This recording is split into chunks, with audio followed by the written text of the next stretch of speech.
Just over happening. That's just the way it is. Ain't nothing coming easily in this life. Sometimes you gotta feel, you gotta work, and it gotta work. Just you know, take a look around. Look up this sun and this again, and this sun is something else. Yes, yes. Look around, it's just something else. So yeah, yeah. Do it up in here with a hand up in the air. Waving like we don't care. We're so blessed.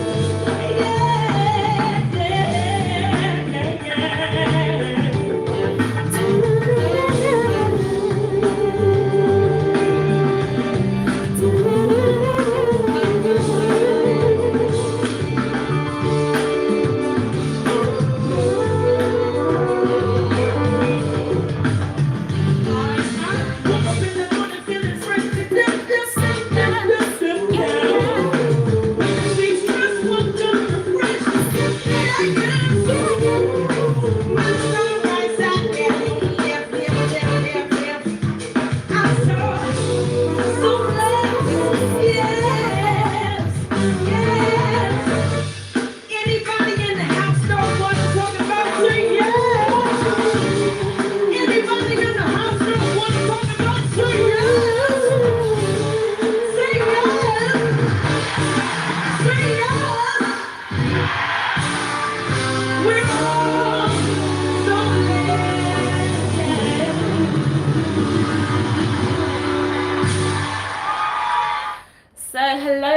I just had to play that song. That is one of my favorite songs by the Miss Jill Scott, and as you can still see what we're going to be talking about today, we're going to be talking about the versus battle that happened. Let me just fix my camera a little bit. That happened a few days ago. There's a lot that I want to talk about today. And as you can tell, my energy is really excited.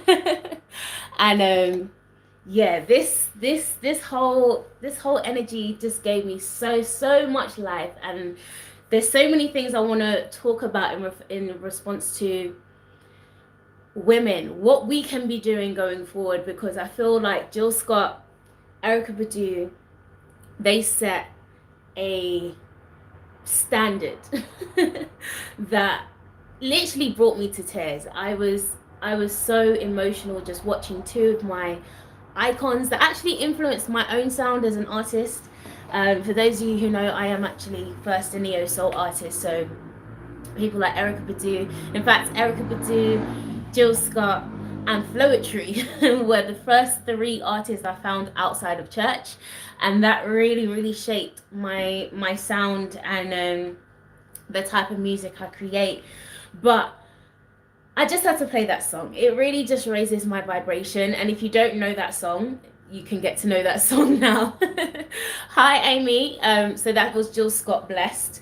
And yeah, that's how I'm feeling today. I'm feeling really excited. This energy, especially over the full moon. Yeah, there has been a lot of stuff that's been going on, but generally I'm really excited, and I'm feeling, I don't like to say blessed, I like to say blissed. I'm feeling just really excited in this energy and everything that is just about to be birthed and rebirthed and transformed, and I just feel like so many amazing things is happening, and we can see it reflecting within the community and even what we saw the other night. But yeah, I just want to really just thank those two awesome women, because it's interesting even just hearing some of the conversations that we were having. And one of the things that really stuck out for me was the fact that Erykah said that the industry had been trying to pit them two to get against each other for a while, which doesn't really make sense. If you're a musical head like myself, I wouldn't really put them two in the same category, even though they are new at neo soul. They're two completely different expressions of neo soul. Erykah's that you know, fire, like let me meditate, let me you know, like get in my little vibe type thing. Jill's like really just sexy type neo soul type music, and they're just very vastly different um, styles. But I feel that what was interesting is that, yeah, whilst there was a lot of people that were trying to pit them against each other for such a long time, um, and Erykah actually dropping the fact that they've actually been friends, which was quite interesting because you can see it even with social media, even on YouTube. You know, this whole thing is an illusion, and you don't really know who's actually friends with who and who actually have genuine relationships. And remember, this whole thing is a stage, and so we can't get consumed with a lot of the things that gets projected on the forefront. But I thought that was so beautiful, and even how they even started out celebrating each other, singing each other's songs that they wrote for each other, and I thought that's the perfect way to be able to honor someone else's greatness. We don't need to be able to be in this combative and battling type energy. And this is what you see, this competitiveness playing out in so many different industries, and so many different settings. And it's really unnecessary. And it's not to say that there can't be healthy, you know, a healthy element of competition that can help to, you know, like, for those of you who are in the UK and understand a bit about the UK musical culture, things like grime, and UK garage and that type of scene. A lot of the artists that have been birthed out of really out of battles, out of, you know, things that were just got a bit dramatic and stuff. But they have it created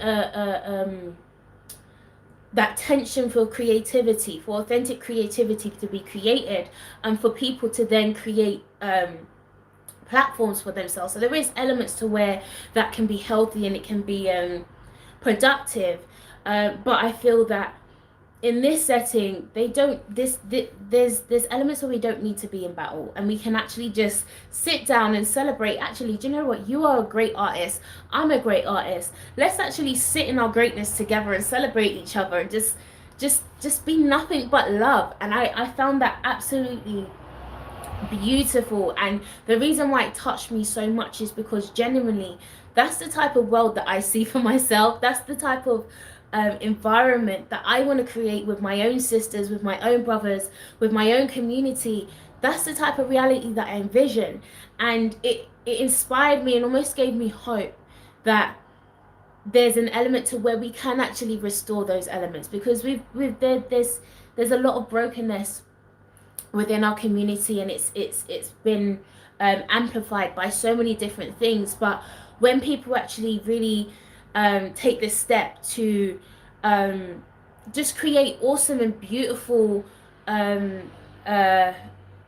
displays and of expressions like that, I genuinely honor it, because it's bringing the essence of things back to things. And even just it's representative of this whole divine feminine energy, because that battling energy, that's very masculine. That's a masculine thing to do, to feel like you have to battle.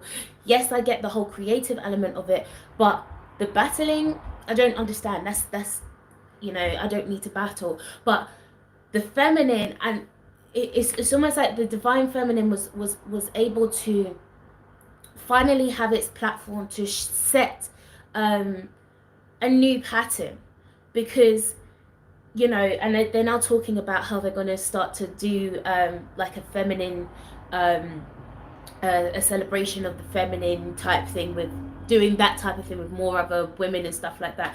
And I thought that was absolutely beautiful, because we need that. Like, we need to diversify the energy, because there's been a lot of masculine energy that's been taking the forefront for a very long time. So now we can see the poles beginning to shift. And again, it's not about dominance. It's not about the feminine having dominance over the masculine and the masculine having dominance over the feminine. It's about coming into a place where we can be in perfect balance now. And I thought that was very, very interesting. One of the things that I also noticed, and I don't know if anyone picked up on this, but I thought it was very interesting, just in light with And it's funny because I had a conversation with someone about this as well. Now, Erykah, she's not foreign to Instagram lives, to going live, being on camera. Um, and it's quite interesting. People don't realize that even though coming on a camera, you know, if you've been a performer your whole life, coming on camera on, you know, on YouTube or on Instagram or on social media, full stop, it's not as easy to translate into speaking to your camera. We become extra critical of ourselves when we begin to see ourselves on the camera. Me as an artist, whenever I'm performing, I can't see myself, so I can just lose myself in whatever I'm doing. I'm not seeing how ugly I'm looking whilst I'm singing, like making crazy faces with my mouth and stuff like that. I'm not judging myself. And I speak to a lot of people who are now starting their journey, coming onto YouTube or starting doing Facebook lives and stuff. And they say to me, I don't know how you do it, because it's not easy to just get on camera and, you know, film or even do a live thing. You know, you get stuck, you get you stumble over your words, and you're trying in your head. You've got this constant thing of, I have to be perfect, I have to be perfect. It might not be a conscious thing, but sometimes it can be a subconscious thing if you don't have control over it. There's all of these different things playing out, and I could see the nervousness, or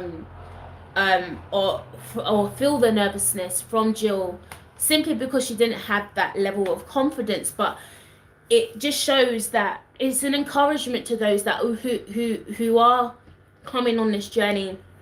You know, if you're going to start a YouTube or social media, and you know, you're spending a week trying to upload one video or trying to film one video, or whether it's 2 weeks or whatever, understand that there's celebrities that still struggle with translating themselves on camera, on social media. It's not an easy thing to do. It's you know, it takes a lot of you know, just really getting out of your mind and just allowing yourself to just be completely in your flow state, the same way you would be on stage if you are on stage. But it's an encouragement to say, yeah, it's not easy. Erykah's been doing this a longer time, so she was able to jazz it up and bring her own flair to that whole thing. But I could pick up that that insecurity with Jill, so she just kind of played it a bit safe, even though I know that she has the tendency to be able to perform as well. But yeah, there was a lot of I found it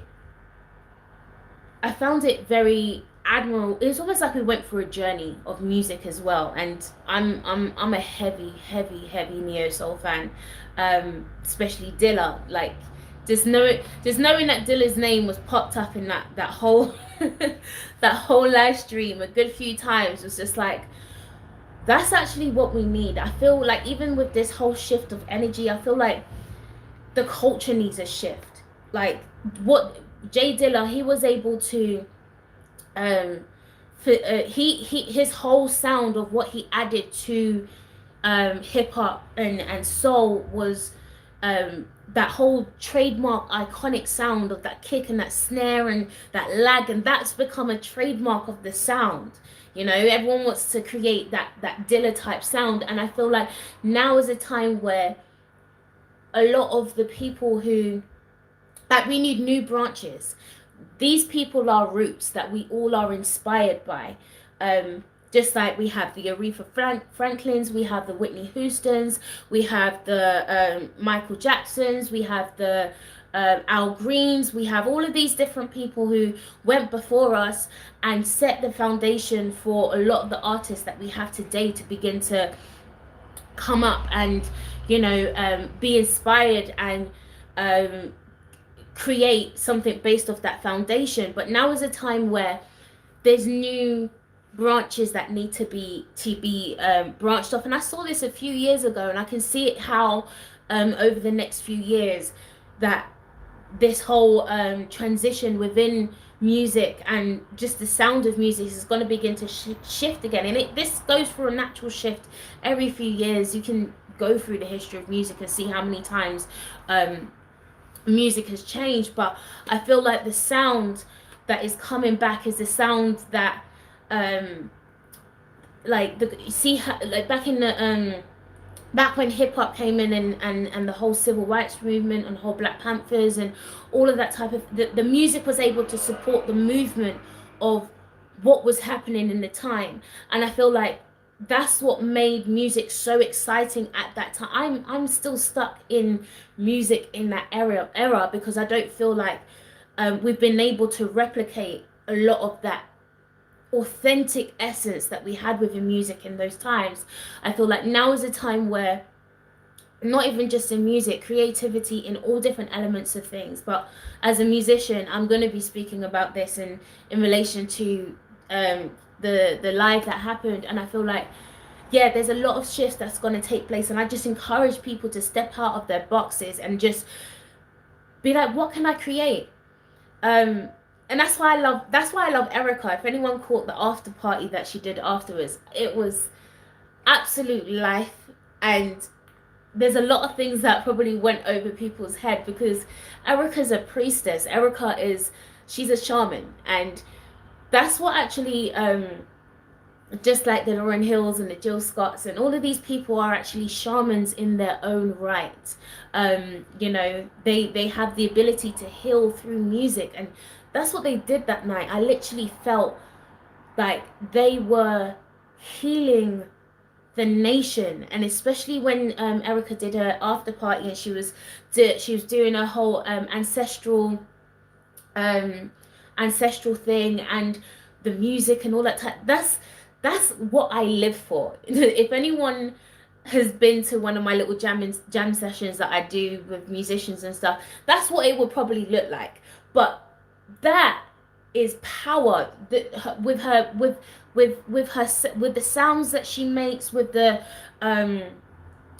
tones that she makes. All of these different things are intentional, and they've been intentional to shift specific energies. And don't mind the words, don't mind all of these things.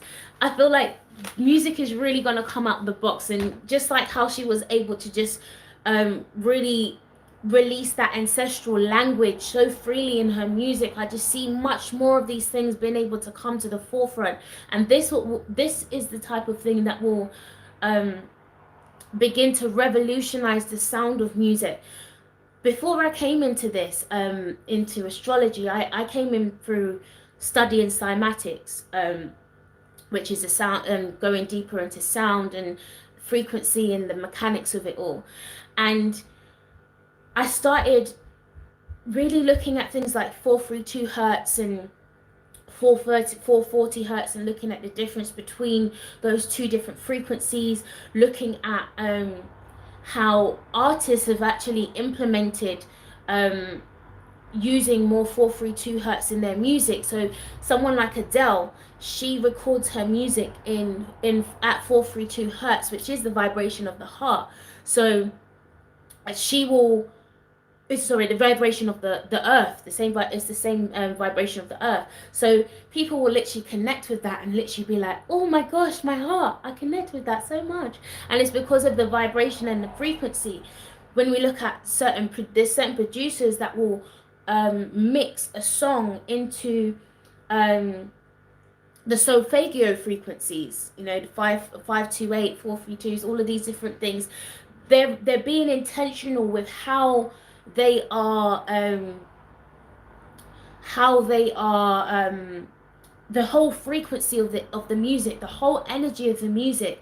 And I feel like we need to begin to take this approach to everything. It's not just I'm creating a song, I'm creating a book, I'm creating a clothing line, I'm creating a I don't know, whatever it is that you're creating, but really digging it deep into the intention of what you're creating. Whenever I create my music and whenever I write my songs, specifically if you check my Home to Eden song, that whole song was so strategically written. I can't even begin to go through each line and what vowels were specifically used to connect to specific elements, and what like I made so many different connections in that song that many people would just think, oh, it's just a song that I wrote. No, I was being completely intentional with everything that I was writing, so that when people heard it, they would resonate completely with that song, and it does exactly what I intended for it to do. And the response that I get when people hear, in fact, I did with that specific song, I did it the most, and it's the most it's the one song that I get the most feedback on in terms of what people feel with that song and all of that type of stuff. And it's like, wow, okay, so this stuff actually does really work.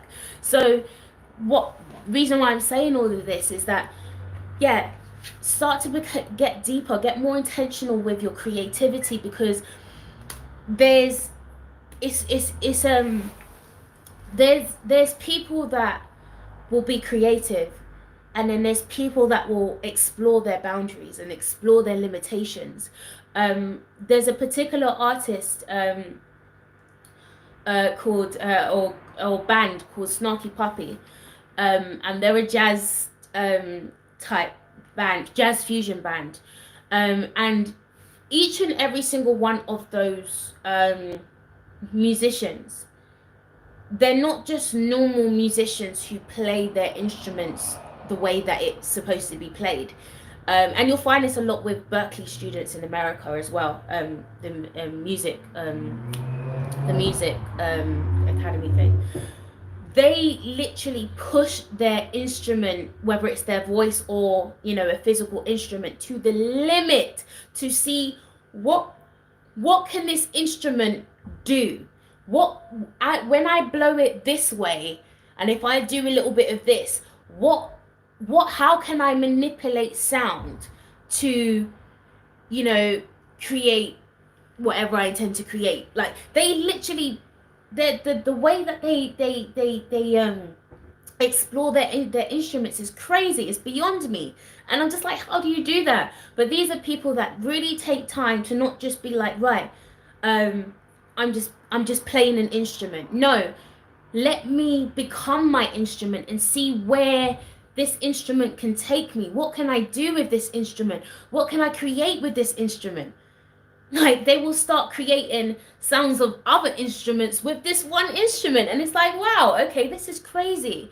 And I find stuff like that extremely encouraging to me as a creative, because I know I no longer want to be the person who just plays it safe with the things that I want to create just because I can create it.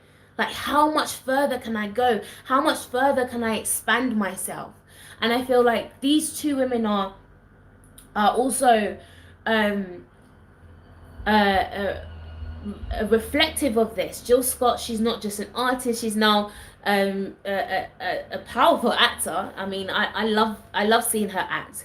And then Erykah, I resonate more with Erykah because I'm also a musician and a producer. So her being able to be like, right, I'm gonna get my decks, I'm gonna get my MPC, and I'm gonna do whatever I'm doing. What can I create? Like, she wasn't just gonna be a singer. She wasn't just gonna be a poet. She wasn't just gonna be, you know, someone good to look at. She was gonna explore her horizons and see what can I create with what I have. So there's what else did she speak about? She spoke about there was also one thing that I found quite interesting when they were mentioned art, and I Erykah's a Pisces, I believe. I think she's a Pisces, or is she a Pisces moon? But I do pick up that whole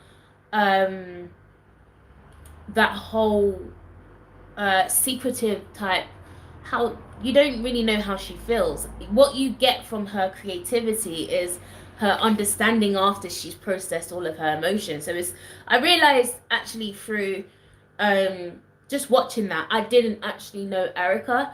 And when she said, yeah, there's a lot of art, there's a lot of there's a lot of poetry that she doesn't actually share, and she only shares it for herself, which can be a powerful thing. I mean, I've done that myself. There's a lot of things that I've written that I've never shared with people because I feel like that was an element of healing for myself.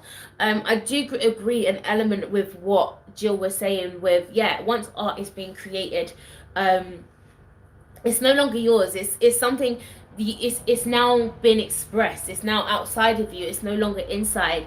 And I do believe that that could probably be very powerful for someone else because what especially with creators, I love creatives because, especially spoken word artists, because somehow we have an ability through our emotional, like our creativity is emotional intelligence, and we then express it in a different, we transmute it and express it in a different way.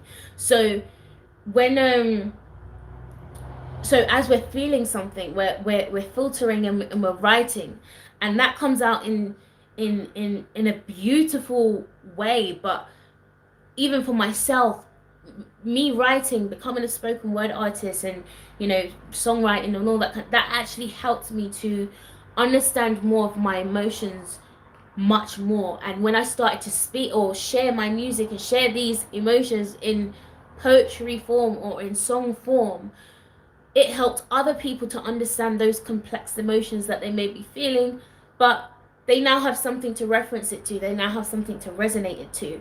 And like I said, not all the time that has to be shared with someone else, but I do feel like there's a lot of times where we cheat ourselves, and because we don't want to allow ourselves to be vulnerable in that moment or share our vulnerability in that moment, we want to be able to reveal ourselves when we know we're protected, when we know that if I'm vulnerable, I'm not going, like, nothing negative's gonna happen to me, like no one's gonna see me a particular way. It's mainly an image thing, really, ego. But yeah, it's mainly a fear thing that prevents us from being able to do that. But I feel like, and especially through my journey, I've had to learn to step out of that because I won't allow myself to release. I'll end up procrastinating certain things that I want to be able to release because I feel like, yeah, that's for me, that's not for someone else, and all that kind of stuff. So yeah, I feel like that was a very relevant thing that was said, as I feel there's a lot of creatives that battle with that particular thing in itself. But yeah, art is just something to be expressed. There was another thing. It was interesting to see the idealization of other celebrities to them. Because sometimes we only see us as fans celebrating these artists, but it was awesome to see yeah, just all of these people that are up there, Michelle Obama, all this, everyone was in there. It was quite an interesting experience to just witness and just know how many people was actually engaged in this specific moment. And I feel like, yeah, I feel like there's a lot more opportunities where we can leverage this, and I feel like this is going to happen much more. I started getting more excited to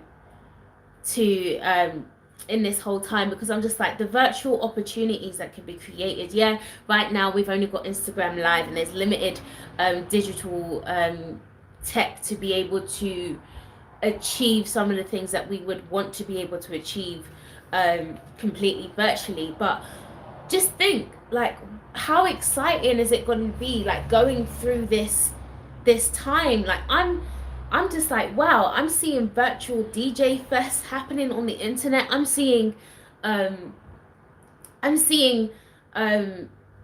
internet gigs. Like, artists are still being able to flourish and do their thing. But again, like I was saying earlier, it's just the adjustment that's having to come in. Like, it's not going to be easy. But it's really pushing us. This tension is what creates, or is what influences, or pushes that creativity to come to the surface. It's like Pluto, like that volcano. It's triggering it all to come up so it can just become and transform. And I'm totally here for it. As you can see, I'm genuinely excited by this energy, and I'm the reason why I'm talking about it, because I feel like we have to be able to counteract some of this energy that is out there already. I know that there's a lot of fear with what will be going forward, and yes, there it is very relevant fear. There's a lot of stuff that's happening, but as I keep saying, and I've done a whole video on this about choosing your reality. What type of reality do you want to experience? Do you want to create? Not allowing someone else to have control um over your experience, and being, and especially with us conscious people, we always like to see the negative in something. You know, we'll dig deep and then find a negative. There's always a polarity. There's always a positive and there's always a negative, but I feel like sometimes we just need to come into the middle and just allow ourselves to be a bit more, allow ourselves to experience life a bit more. Just experience, just be, just exist. And I feel like even just going forward in this energy with this North Node in Gemini, South Node in Sagittarius, it is calling us to begin to experience and begin to explore and begin to just allow ourselves to step out of that box and just go on an adventure, wherever it will take us. But in that adventure, that's where the greatest things can be created by ourselves in this time. So, yeah, I think that overall this was a very interesting time for us, and I feel like women, we have to begin to take control. And the reason why I'm speaking to women is because, go and look back at my toxic femininity video. I've said why the woman's place is extremely important in society, and it doesn't mean to negate the man's place, but when we begin to have ourselves in control and have ourselves together, that's when everything begins to come into order. Order doesn't come into order until we begin to stand on our thrones properly, like, you know, and take control of what's actually taking place. So let me go through your comments, and let me know what you thought of this of that live, if you was in there as well. I love Jill Scott double live CB. I love it too, man. Jill, I think for about 4 years, I played Jill on repeat. Like, literally. Jill is my girl, literally. Yeah, that full moon energy was crazy. Like, what? Yeah. Hi, goddess energy. I love watching people produce music. Yeah. Like, it's just amazing. It's just, and I love the spontaneity of that as well. I grew up in that whole type of energy of just creating spontaneous music on the spot, and just vibes in it. I used to do a show with Adelaide McKenzie, something called Blessed Souls, and it was literally just a improvisation of all different live musicians, singers.